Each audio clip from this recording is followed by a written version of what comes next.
যুক্তরাষ্ট্রের ফ্লোরিডায় নিখোঁজ হওয়ার দীর্ঘ ১০ দিন পর ২৭ বছর বয়সী জামিল আহমেদ লিমন নামের এক বাংলাদেশি মেধাবী শিক্ষার্থীর মরদেহ উদ্ধার করেছে স্থানীয় পুলিশ। তিনি ইউনিভার্সিটি অব সাউথ ফ্লোরিডায় ভূগোল, পরিবেশ বিজ্ঞান ও নীতি বিষয়ে পিএইচডি করছিলেন। এই হত্যাকাণ্ডের ঘটনায় জড়িত সন্দেহে লিমনের রুমমেট ২৬ বছর বয়সী হিশাম আবু গরবেহকে গ্রেপ্তার করেছে হিলসবোরো কাউন্টি পুলিশ। তবে একই দিন নিখোঁজ হওয়া অপর বাংলাদেশি শিক্ষার্থী নাহিদা এস বৃষ্টির সন্ধান এখনও মেলেনি।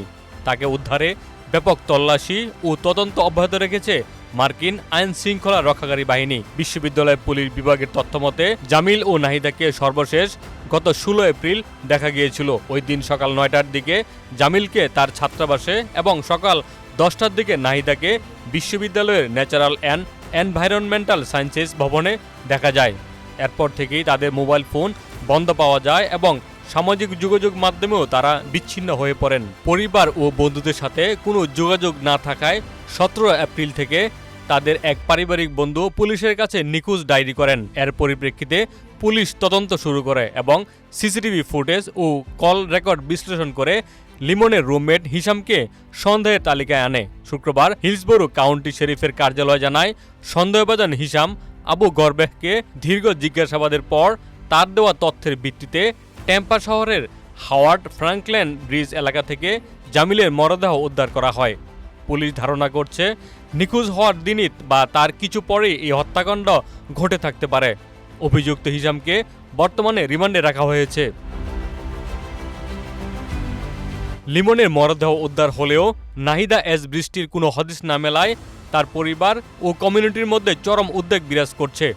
নাহিদা একই বিশ্ববিদ্যালয়ে কেমিক্যাল ইঞ্জিনিয়ারিং বিভাগে পিএইচডি করছিলেন। তিনি লিমনের পূর্ব পরিচিত ছিলেন বলে জানা গেছে। পুলিশ এখনও নিশ্চিত নয় যে নাহিদাও একই ধরনের কোনো সহিংসতার শিকার হয়েছেন কিনা। তাকে খুঁজে বের করতে ডার্ক ওয়েব ট্রেকিং এবং স্থানীয় জলাশয়গুলোতে তল্লাশি চালানো হচ্ছে। ওয়াশিংটনে বাংলাদেশ দূতাবাসে প্রেস মিনিস্টার গোলাম মর্তুজা সামাজিক যোগাযোগ মাধ্যমে এই হৃদয় বিদারক সংবাদটি নিশ্চিত করেছেন। তিনি জানান, অত্যন্ত দুঃখের সাথে জানাতে হচ্ছে যে নিখোঁজ দুই শিক্ষার্থীর মধ্যে জামিল লিমনের মরদেহ উদ্ধার করা হয়েছে। সন্দেহভাজনকে গ্রেপ্তার করে জিজ্ঞাসাবাদ করা হচ্ছে। আমরা নাহিদা বৃষ্টির বিষয়ে এখনও কোনো সুসংবাদ পাইনি, তবে তদন্তকারী কর্মকর্তার সাথে আমরা সার্বক্ষণিক যোগাযোগ রাখছি। দুই মেধাবী শিক্ষার্থীর এমন পরিণতিতে ইউনিভার্সিটি অব সাউথ ফ্লোরিডা সহ যুক্তরাষ্ট্রে অবস্থানরত বাংলাদেশি ছাত্রছাত্রীদের মধ্যে শোক ও আতঙ্কের ছায়া নেমে এসেছে। লিমনের মরদেহ বাংলাদেশে ফিরিয়ে আনা এবং নাহিদাকে দ্রুত খুঁজে বের করার দাবি জানিয়েছে প্রবাসী বাংলাদেশিরা।